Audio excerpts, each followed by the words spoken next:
मैं इसकी आत्मख्याति टीका, उसमें जो स्याद्वाद अधिकार है अंत में टीका का, वो जिस अमृतचंद्राचार्य स्वामी की टीका है आत्मख्याति, और जयसेनाचार्य देव की जो टीका है उसका नाम तात्पर्य वृत्ति है। तो ये आत्मख्याति जो टीका है उसमें अंत में परिशिष्ट दिया है, और परिशिष्ट में स्याद्वाद अधिकार है। उसमें आत्मा की अनंत शक्तियों में से आचार्य देव ने 47 शक्तियां, उनका स्वरूप यहाँ बताया है। तो अपनी 12वें नंबर की जो शक्ति है, प्रकाश शक्ति, उसका स्वरूप आचार्य देव ने बताया। स्वयं प्रकाशमान, विशद, स्वसंवित्तमयी, ऐसी प्रकाश शक्ति है।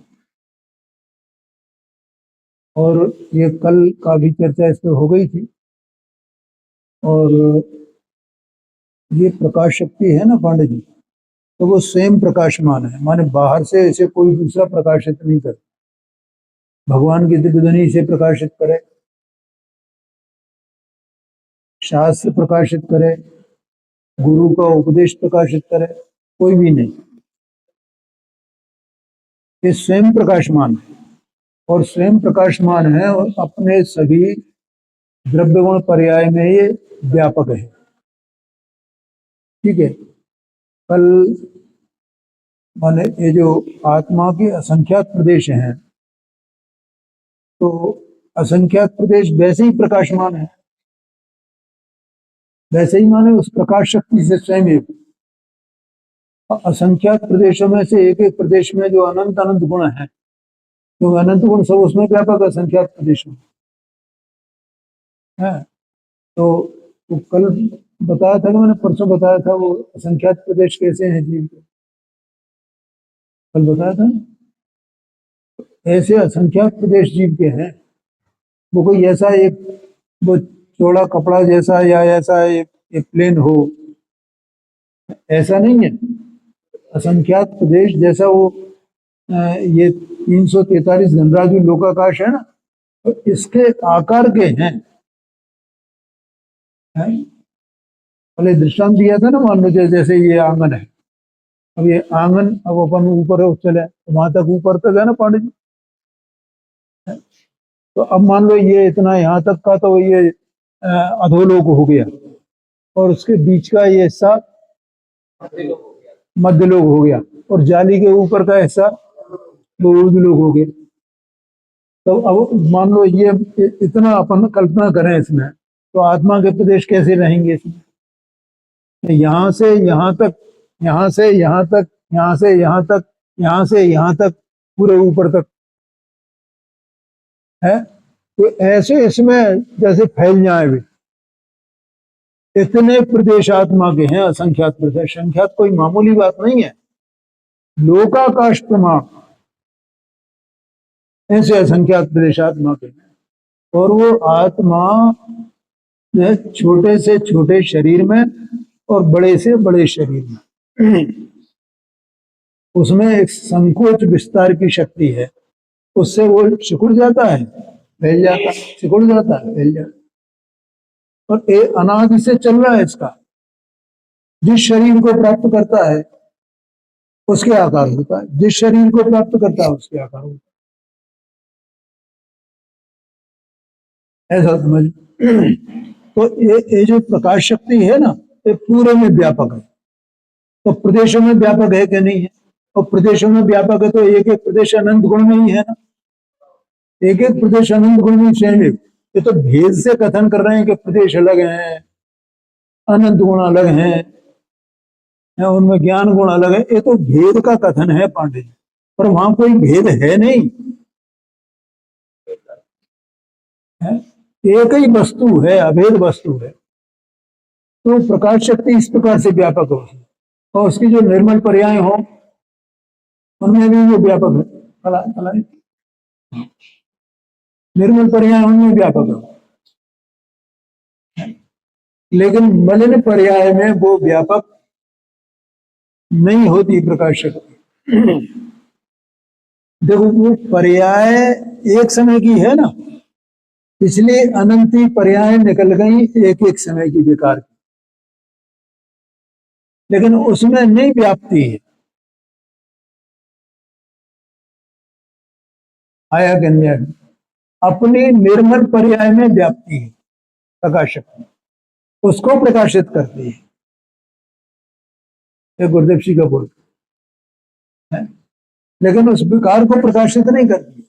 लेकिन विकार चूंकि आत्मा का स्वतः प्रकाशक स्वभाव है ज्ञान का, इसलिए वो विकार विकारपने जानने में तो आ जाता है। क्यों? क्योंकि ज्ञान उसके आकार होता है, वो ज्ञान का काम है। साकारोपयोग में ही ज्ञान, ज्ञान शक्ति साकारोपयोग में, तो उसको जान लेगा। जब लोकालोक को जान सकता है तो उस विकारी पर्याय को नहीं जान। और इससे सिद्ध होता है कि वो विकारी पर्याय आत्मा की स्व नहीं है, वो उसका स्वभाव नहीं है। जैसे लोकालोक को जानता है वैसे उस विकार की पर्याय को जानता है।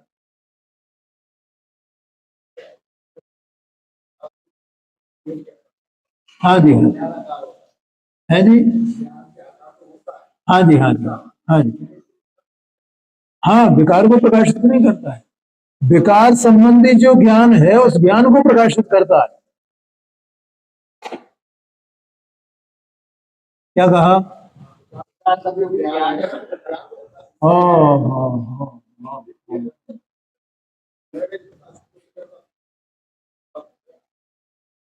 है विकार संबंधी जो ज्ञान है तो वो ज्ञान तो स्व ज्ञान है ना, क्योंकि वो स्व को जाने बिना वो विकार को जान ही नहीं सकता है कि विकार। क्या कहा है?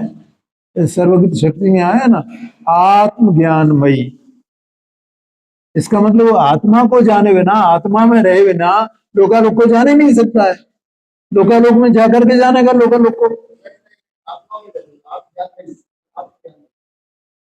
है? ऐसे ही वो ज्ञान राग को विकार कब जानेगा? जब ज्ञान स्व को जानेगा, ज्ञान को जानेगा, आत्मा को जानेगा।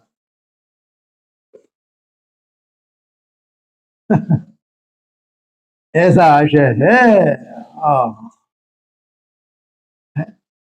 तो ऐसी वो प्रकाश शक्ति, एक तो स्वसंवित्तमयी, ये उसकी शर्त है ना प्रकाश शक्ति की, स्वसंवित्तमयी, स्वसंवित्त में स्वसंवेदन, तो वो प्रकाश प्रकाश को प्रकाशित करे। और वो प्रकाश कहाँ है पांडे जी?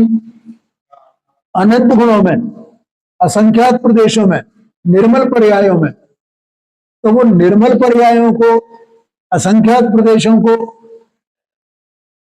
अनंत गुणों को, उनके समुदाय रूप अभेद आत्मा को, इन सब को इसमें सब में प्रकाशित है। तो वो उसने अपने को जाना क्या नहीं जाना, स्वसंवेदन वहां हुआ क्या नहीं हुआ। लेकिन वो स्वसंवेदन कब हो?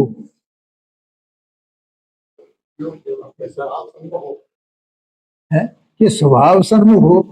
इस स्वभाव सन्मुख की क्या जरूरत है? पर सन्मुख रहते हुए ही ना आत्मा को जान लेना। कि जो पर्याय स्वसन्मुख होगी वो पर्याय निर्मल होगी, उसमें प्रकाश शक्ति विद्यमान होगी, प्रकाश शक्ति का परिणमन होगा, वो परिणमन वो अपने को जानेगा, प्रकाशित करेगा, वहां स्वसंवेदन होगा।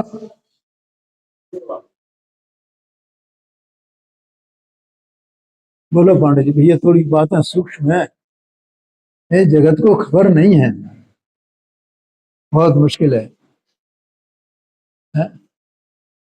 क्या बोला मैंने अभी? हाँ हाँ हाँ,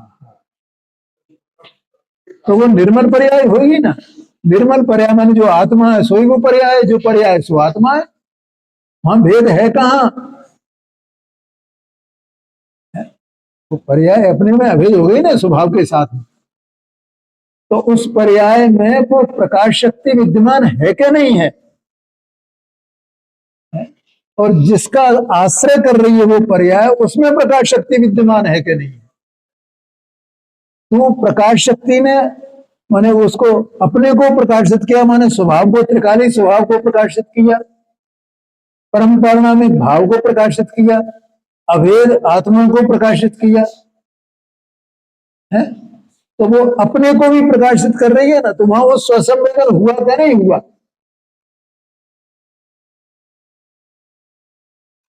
इसलिए वो प्रकाश शक्ति स्वसंवित्तमयी, स्वसंवेदनमयी, क्योंकि उस प्रकाश शक्ति को, प्रकाश स्वरूप को, उसके परिणमन को बताने वाला कोई दूसरा प्रकाश की जरूरत नहीं है वहां।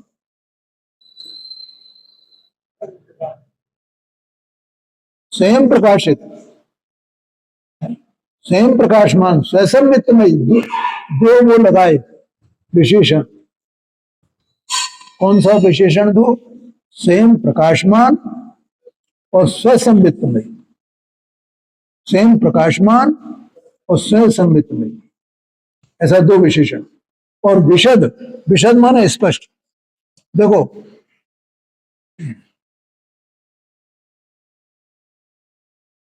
स्पष्ट माने क्या,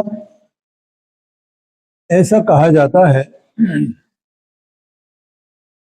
कि जो आत्मा को अनुभव होता है ना, आत्मा अनुभव करता है, स्वानुभव करता है, तो स्वानुभव प्रत्यक्ष होता है।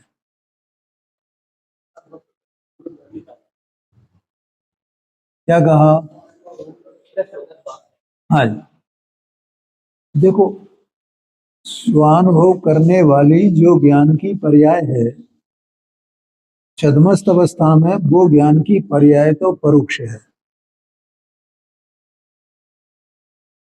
क्या कहा? वो तो मत ज्ञान श्रुति ज्ञान रूप है ना, तो मत ज्ञान श्रुति ज्ञान परोक्ष ज्ञान कहा जाता भैया, ठीक है। और वो परोक्ष ज्ञान की पर्याय स्वभाव के सन्मुख होती है, तो वो स्वानुभव प्रत्यक्ष कहा जाता है।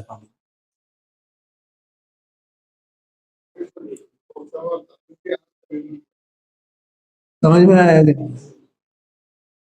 तो वो स्वानुभव प्रत्यक्ष, प्रत्यक्ष क्यों कहा कि वहां प्रकाश शक्ति में स्वसंवेदन वही है ना, वो प्रकाश शक्ति, और स्वानुभव कहो कि स्वसंवेदन कहो, एक ही बात है। तो वहां वो प्रत्यक्ष ही स्पष्ट आया ना शब्द विशद, विशद का मतलब होता है स्पष्ट। भैया समझ में आया कि नहीं? तो अपना जो ज्ञान है ना, परोक्ष और प्रत्यक्ष ज्ञान में क्या अंतर है पता है आपको? परोक्ष और प्रत्यक्ष, उसमें दो कारण कहे जाते हैं। एक कारण तो ये है कि जो परोक्ष ज्ञान होता है वो इंद्रियां, मन और दूसरी चीजें भी चाहिए अपने को, उनके आश्रय से वो ज्ञान जानता है। मानो संक्षेप में अपन कहें तो इंद्रियों से, इंद्रियों के बिना नहीं जानता है ना, उसकी ऐसी योग्यता है ना ज्ञान की। तो ये अपना जो आत्मा है, इसका जो ज्ञान का परिणाम है, ये ज्ञान का परिणाम, इसकी ऐसी योग्यता है, लायकात ही ऐसी है उसकी। कैसी? कि वो जानता तो है, लेकिन इंद्रिय के अवलंबन के बिना, मन के अवलंबन के बिना नहीं जानता, इसलिए वो परोक्ष है। समझ में आया भैया?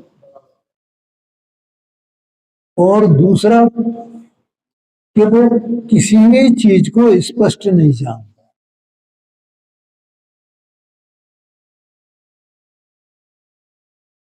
समझ में आया ना? किसी भी वस्तु को स्पष्ट नहीं जानता है, अस्पष्ट जानता है। वो ज्ञान, वो ज्ञान की पर्याय अस्पष्ट जानती है।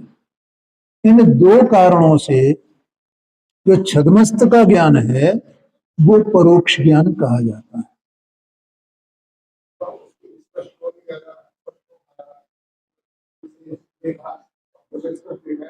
नहीं, वो आपको लग रहा है क्योंकि आपको उस तरह का अभ्यास है, आपको स्पष्ट ज्ञान क्या होता है इसकी खबर नहीं है।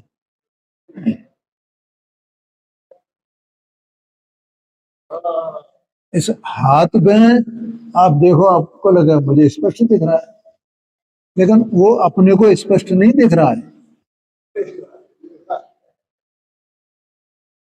इसमें एक एक अक्षर की जो रचना है वो पूरी तरह स्पष्ट नहीं है अपने को।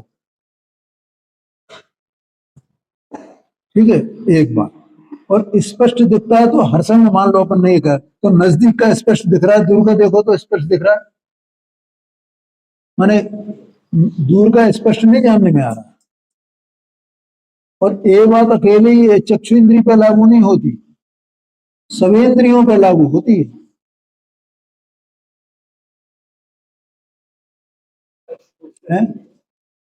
अच्छा, वस्तु का जैसा स्वरूप है वैसा स्वरूप आपको बताया जाए तो भी वो स्पष्ट होता है क्या? नहीं होता है स्पष्ट। इस कारण से अरे वो भाषा ही स्पष्ट नहीं होती है हमें, इसलिए वो परोक्ष ज्ञान कहा जाता है। और प्रत्यक्ष में ये दो दोष नहीं होते प्रत्यक्ष ज्ञान। ठीक है, तो वो स्पष्ट जानता है।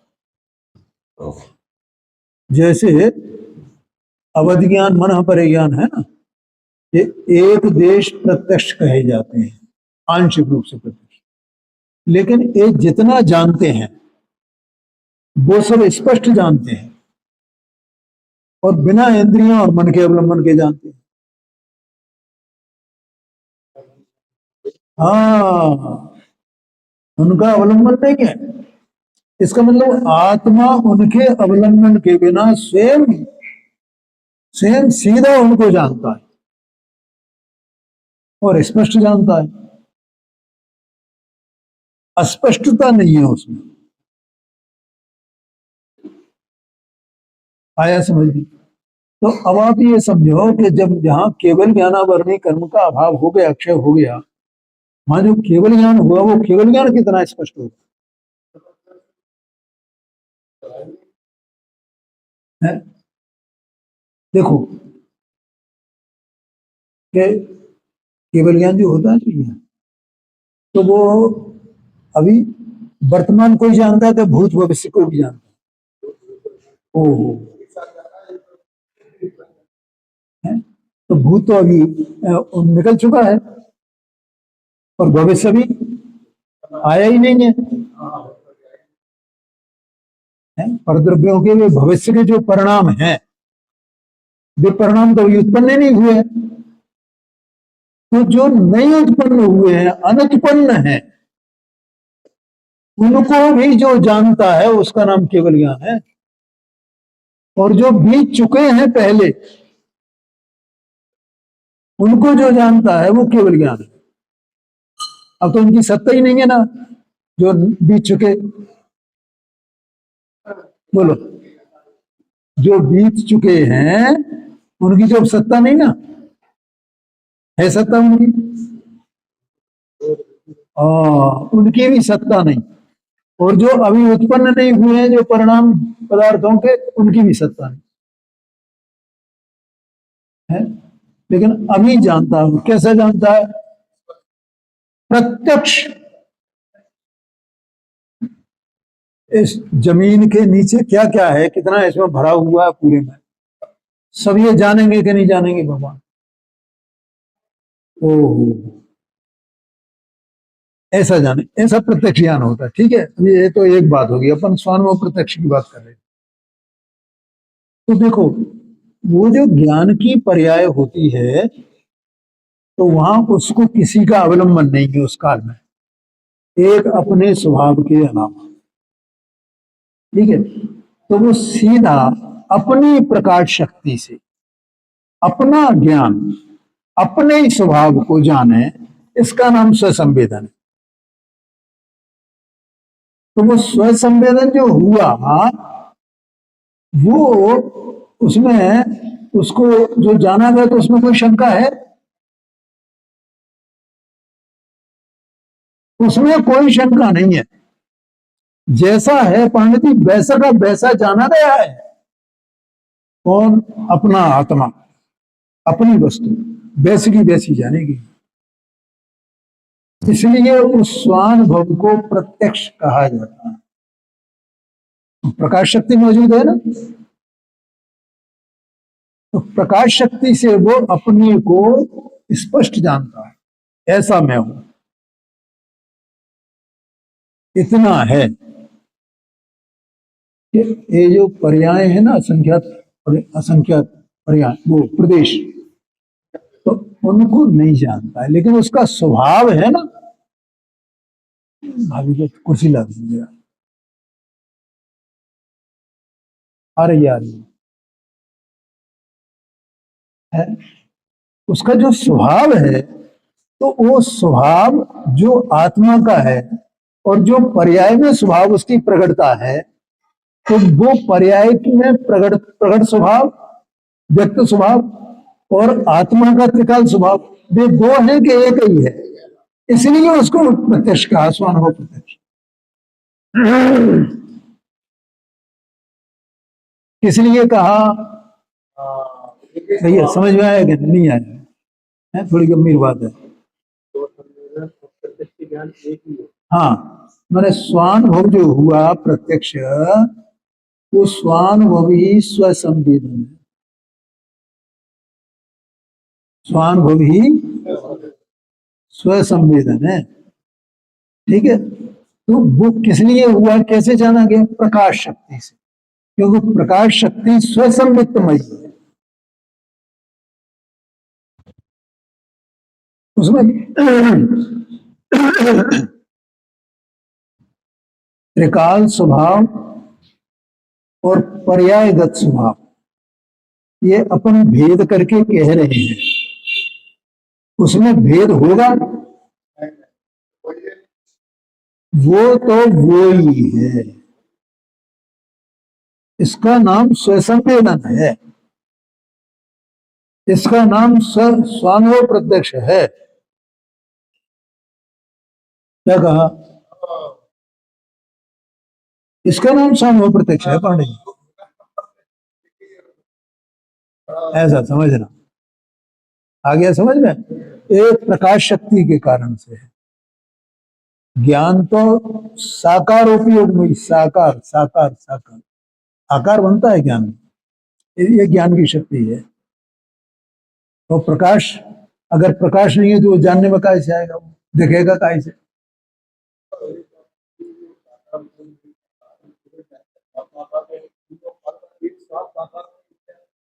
हाँ जी, हाँ जी, हाँ जी। नहीं है, नहीं है। तो भगवान तो वो पूरा आत्मा असंख्यात प्रदेशी है ना, है? और केवल ज्ञान प्रत्यक्ष हो गया पूरा। केवल ज्ञान रूप परिणम गया ना आत्मा, केवल ज्ञान रूप परिणम गया। और वहां का वहीं कोई कहीं आना जाना है, और लोकालोक उसमें साकार हो गया बस, क्योंकि वो ज्ञेय है और ये ज्ञान है। और ज्ञान में ज्ञेय साकार नहीं हो तो ये ज्ञान का क्या मतलब है?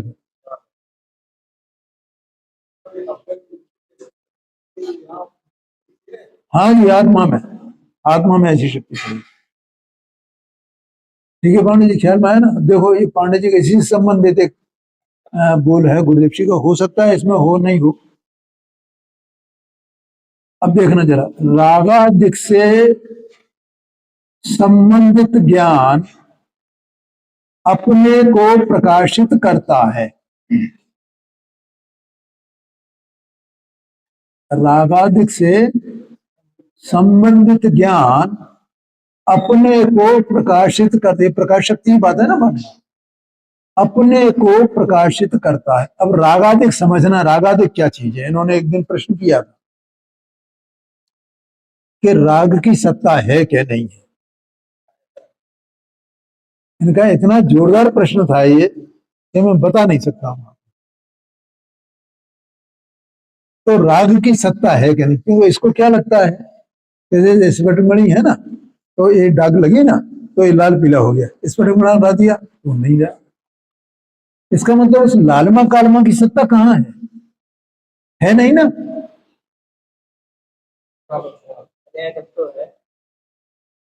है ऐसे ही कर्म के उदयजन वो विकार है पर्याय में, उसकी कोई सत्ता है क्या, राग की सत्ता है क्या? तो अपने को लगे कि नहीं है, नहीं है।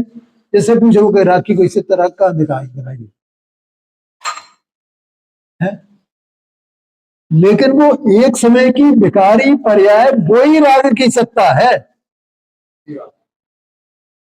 वो विकार तो आत्मा की अवस्था में हुआ है ना, तो वो एक समय की जो अवस्था है जो विकारी है वही राग की सत्ता है। वो विकारी पर्याय कहो कि राग कहो,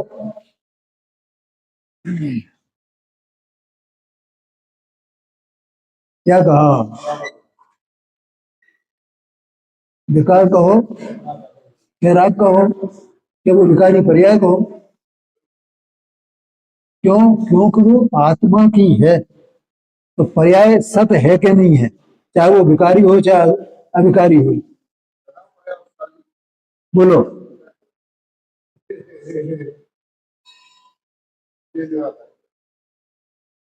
वो सत है कि नहीं है?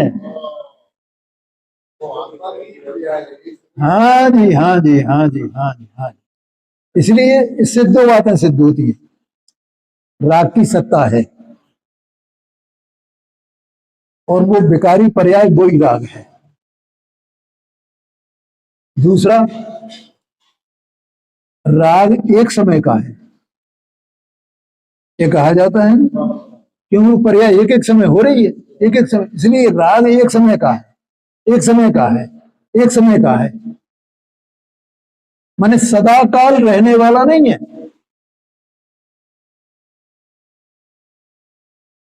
आया कि नहीं आया?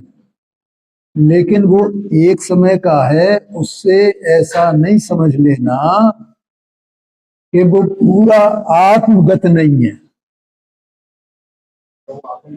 हाँ, क्योंकि पर्याय तो आत्मगत है ना पूरी, आत्मा में व्यापक है कि नहीं है पर्याय, जितना आत्मा उतनी पर्याय है कि नहीं है हर समय। वो एक समय की तो कालापेक्षा से कहा जा रहा है, पंडित जी ख्याल में है, लेकिन वो पूरा आत्मा ही विकारी हुआ उस काल में, लेकिन वो पर्याय में है, एक समय की पर्याय में, माने त्रिकाली में नहीं है विकार, माने तीनों काल रहने वाला नहीं है वो, एक एक समय की पर्याय विकार। बोलो समझ में आया कि नहीं आया?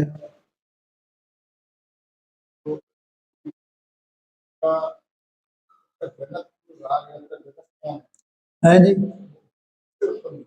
हाँ जी, हाँ जी, हाँ जी, हाँ जी, हाँ जी, हाँ जी, ठीक है। राग कैसे उत्पन्न हुआ, राग कैसे उत्पन्न हुआ? उसमें दो कथन है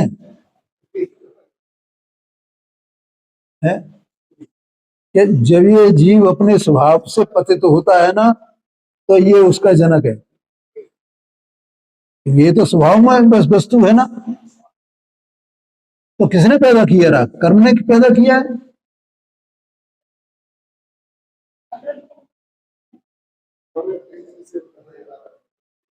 अभी इनका प्रश्न ये है तो उसको किया किसने, उत्पन्न किसने किया है?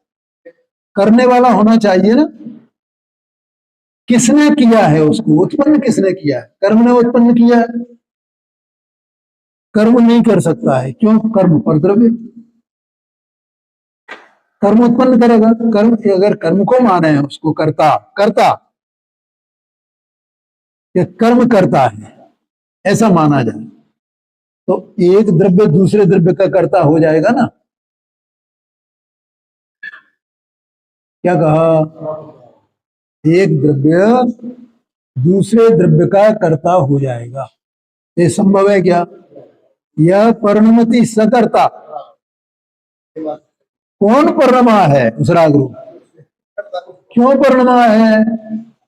अपने से छूट करके, अपने स्वभाव से पतित होकर के।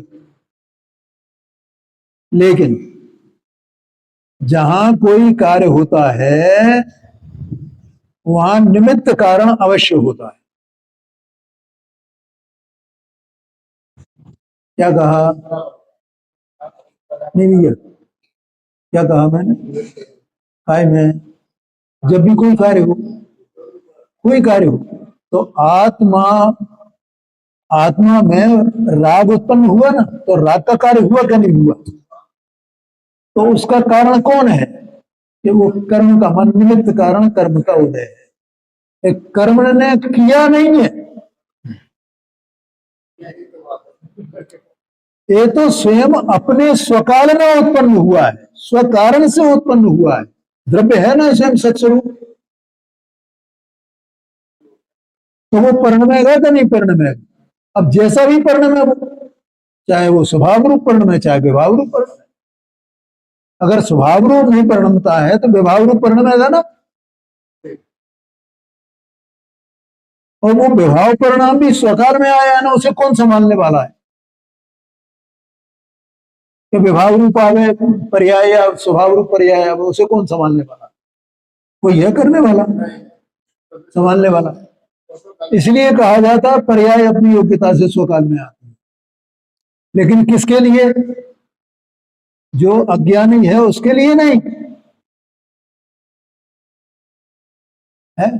अज्ञानी तो उसका कर्ता बनता है ना, है? अज्ञानी तो वो पर्याय का कर्ता ही बना हुआ है।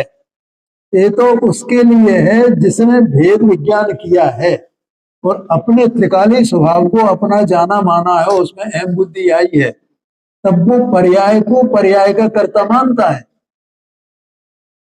और मैं तो अकर्ता स्वभावी हूं, ठीक है। फिर वो अपनी पर्याय को आप कर्ता माने, ये व्यवहार में का कथन है। भैया क्या करें, कितनी बातें बताएं।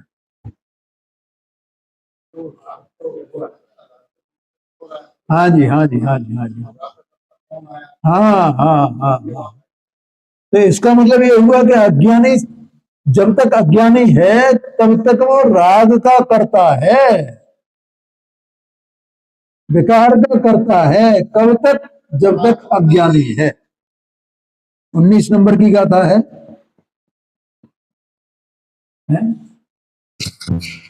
है ना? हाँ, कि जो कर्म को और नो कर्म को करे, माने कि मैं करता हूं, वो जीव अज्ञानी है, अप्रतिबुद्ध है, ऐसा लिखा है ना। तो तब तक करता है उसको, और जब ज्ञान हुआ तो फिर क्या जानेगा पर्याय का कर्ता कौन? मैं तो ये बैठा हूं अंदर में, मैं तो ये बैठा हूं, है? क्योंकि उसकी वास्तव में पर्याय में से अहम बुद्धि निकल गई है, इसलिए उस पर मैंने निश्चय से मैं ये हूं, करता हूं, व्यवहार से मैं करता हूं। और अज्ञानी निश्चय से करता है, व्यवहार से नहीं। आया समझ में? क्या नहीं आया? हो है। हाँ हाँ हाँ भाई, ये जगत को कैसे समझ में आए, बहुत बिना भारी अभ्यास के ये जगत को समझ में नहीं आ सकता। हाँ जी, हाँ। है? तो देखो यहाँ कहते हैं राग आदिक से संबंधित ज्ञान अपने को प्रकाशित करता है। माने वो राग को प्रकाशित नहीं करता है, किसको प्रकाशित कर रहा है? वो प्रकाश शक्ति अपने को प्रकाशित करती है। माने एक समय की जो विकारी पर्याय है ना, वही राग अभी ये तो सिद्ध हो गया ना। चैतन्य स्वयं प्रकाश भावी होने से, चैतन्य माने आत्मा, आत्मा ये बात चल रही है ना प्रकाश की, स्वयं प्रकाश भावी होने से पर संबंधी अपने ज्ञान को प्रकाशता है। हाँ हाँ हाँ, पर को प्रकाशता है, ये व्यवहारने का कथन है।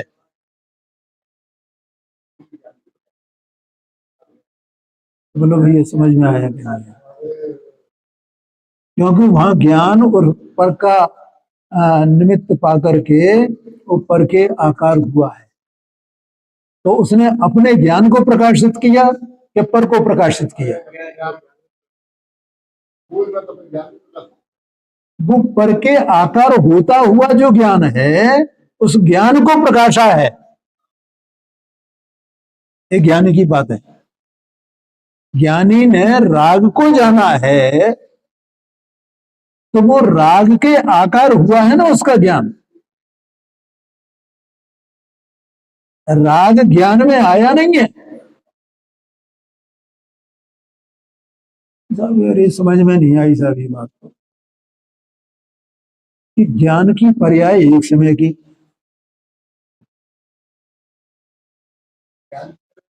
हाँ जी, ज्ञान की पर्याय पर्याय भी एक समय की होगी ना, ज्ञान की पर्याय।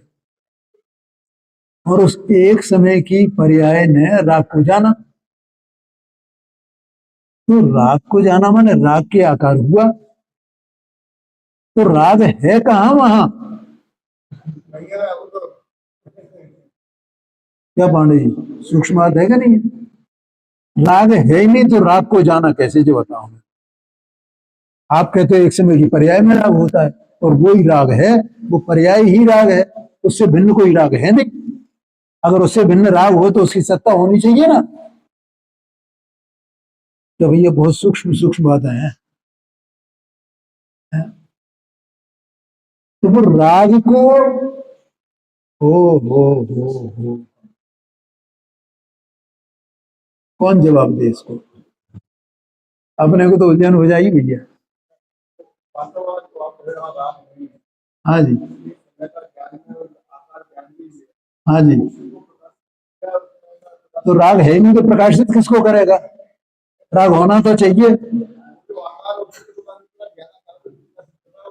तो ज्ञान के आकार को प्रकाशित कर रहा है कि राग का आकार बना उसको प्रकाशित कर रहा है? तो राग होएगा तब राग का आकार बनेगा ना ज्ञान में।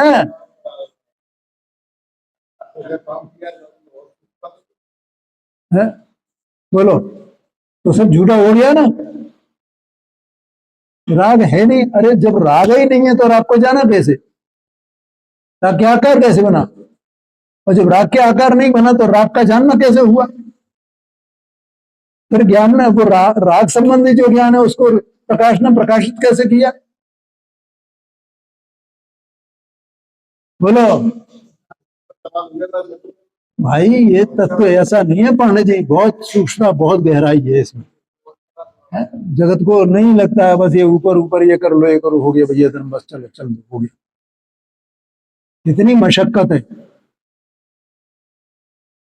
क्या कहा है जी?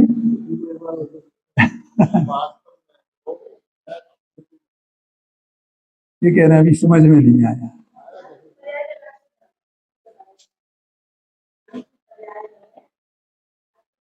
हाँ जी, हाँ जी।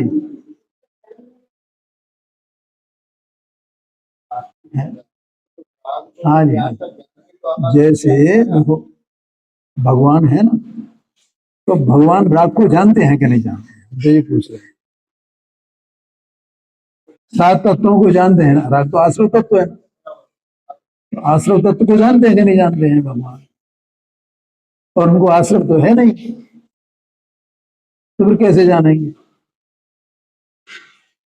जैसे उनको आश्रव नहीं है, तो भी वे आश्रव तत्व को जानते हैं, क्योंकि आश्रव होगा तो पर्याय के आश्रय से ही होगा।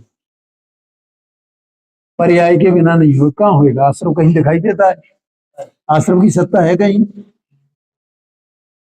है? आश्रव की कहीं सत्ता नहीं। आत्मा की अवस्था के जो होती है आश्रव रूप, उसकी सत्ता तो पर्याय है ना, वो पर्याय ही आश्रव है। देखो, इसमें क्या है, दो बातें हैं। पहली बात तो कि ज्ञान जो छदमस्त का ज्ञान है ना, उसकी बात कर रहे हैं। छदमस्त का जो ज्ञान राग के स्वरूप को जानता है, वो श्रुत ज्ञान से जानता है। कैसे जानता है? वो श्रुत ज्ञान से जानता है। थोड़ा शांति से समझना।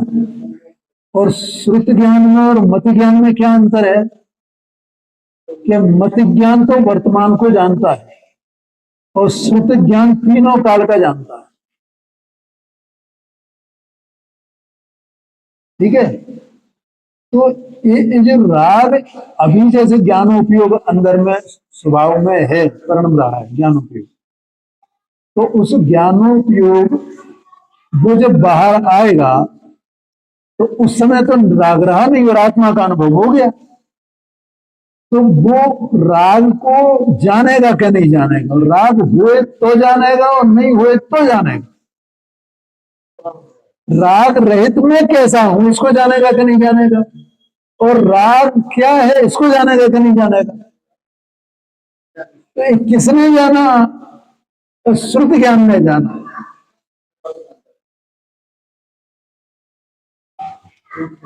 देह मन वाणी भिन्न है भैया, है? ज्ञानावरणादिक 8 कर्म भी भिन्न है। 2-3 मिनट में अपन समाप्त कर रहे हैं। ज्ञानावरणादि 8 कर्म है, तो इनकी तो बात ही नहीं है। इनसे भिन्न अंदर ही आत्मा पड़ा हुआ है, उसकी बात चल रही है। तो जैसे इधर ये बाहर में ये शरीर है, तो शरीर के अनेक अंग हैं, अनेक परमाणु हैं, अनेक हरकतें हैं क्या? नहीं है?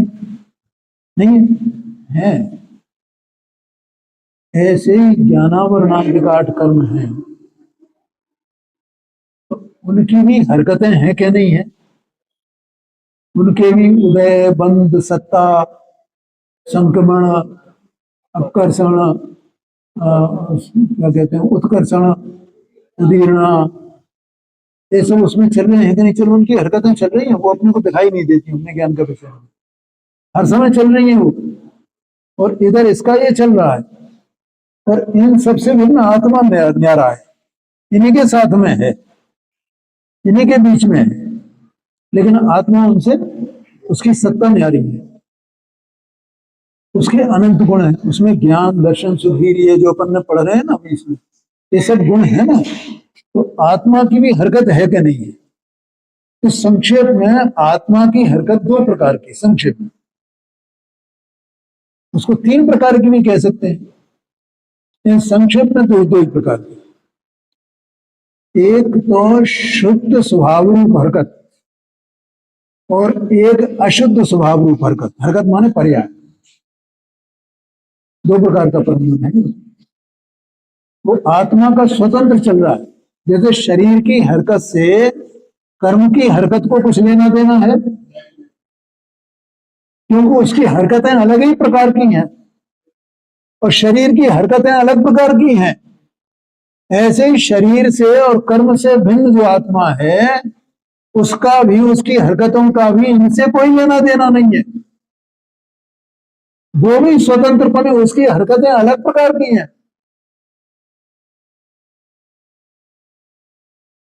ठीक है भाई? तो अब जब ये आत्मा ऐसी हरकत करे, हरकत कोई बुरा शब्द नहीं है, हरकत माने एक्टिव हो, इसका नाम एक्टिव होना, कार्य करना। हरकत का शुद्ध शब्द अर्थ यही है भैया। अपन वो बार बार से समझते हैं हरकत माने बुरा काम करना, उसका नाम हरकत, इसने ये हरकत कर दी। हाँ हाँ हाँ जी, हाँ जी, हाँ, ठीक है ना? तो ये इसकी हरकत है। तो वो ये कैसा परिणाम कि इसने पर का आश्रय छोड़ करके स्वभाव का आश्रय किया, कर सकता है ना? ये अनाज से पर सन्मुक्ता कर रहा है ना, तो स्वसन्मुक्ता कर सकता है। ठीक है? अब स्वसन्मुक्ता इसने की, तो इसने अपने को जाना क्या? नहीं जाना, जाना। ठीक है? अपने को जान लिया पूरा का पूरा, सब कुछ उसने जान लिया अपने बारे में, एक क्षण में सब कुछ जान लिया है। ऐसा जानने के बाद, अब जिस काल में ये ऐसा जानेगा उस काल में इसको राग तो रहेगा नहीं, ठीक है। लेकिन राग नहीं रहने पर भी वर्तमान में या पहले उसने राग को जाना के नहीं जाना, ये बात चल रही है, ठीक है ना। अब वो जाना माने दो काम हुए। जाना कैसे कि ये राग जब अपने को जानेगा ना तो मैं इतना ही हूं, अन्य कुछ भी नहीं, ऐसा जानेगा कि नहीं जानेगा। और वो देखो आगम में ऐसा आता है जिसमें तो सिर्फ दो ज्ञान है ना, तो ये श्रुत ज्ञान जानता है अपने, एक पॉइंट। दूसरा पॉइंट, श्रुत ज्ञान स्यादवादमय है। दूसरा पॉइंट ये अनेकांत अनेकांत स्वरूप आत्मा को जानता है। इसका मतलब मैं इतना ही हूं, इसके अलावा अन्य कुछ नहीं। तो फिर अन्य क्या क्या है उसको भी जानेगा कि नहीं जानेगा। वो श्रुत ज्ञान जानता है, अभी है या नहीं है इससे कोई लेना देना नहीं।